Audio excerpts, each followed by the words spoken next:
தெரியறதுக்கு கரெக்டான கைடு வேணுங்க. அதாவது இவங்க இப்படி தான் அப்படின்னு ஒரு விஷயத்த புரிஞ்சுக்கிறோம் இல்லையா? நம்ம முகத்தில் ஒரு பருவம் இருக்குது, திடீர்னு நல்லா தான் இருந்தது, நம்ம முகம் அழகாக தான் இருந்துச்சு, ஐயோ இந்த பருவம் வந்தோடனே நமக்கு காயம் புண்ணா எடுத்து வழியாக இருக்குது, அது அப்படிதான்றதை ஏற்றுக்கிறோம் இல்லையா? ஸோ இவங்களுடைய நேச்சுரல் இதுதான் அப்படிங்கிறத நம்ம புரிஞ்சுட்டோம்னாக்கா அவங்க வந்து அழகான ஒரு பொக்கிஷம்னு எடுத்துக்கலாம். அவ்வளோ நல்லவங்க. பொதுவாக வந்து விருச்சிக ராசியில் பிறந்த பெண் பிள்ளைகள் என்ன பண்ணுவாங்க அப்படின்னா, திறமை இருக்கும், தேடல் இருக்கும், கற்பனை, அதாவது ஏங்கிக்கிட்டே இருப்பாங்க, ஓடிக்கிட்டே இருப்பாங்க.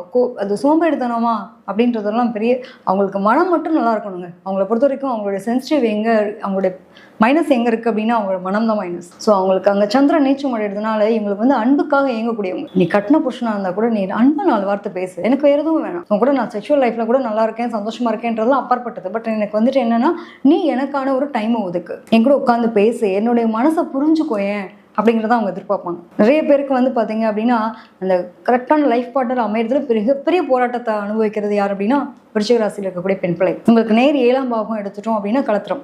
ஸோ அந்த இடத்துல பாதகாதிபதியாக யார் இருக்காரு அப்படின்னா சந்திரன் உச்சம் அடைகிறார். ஸோ மனசுக்கு பிடிச்ச வாழ்க்கை அவன் எடுக்கிறது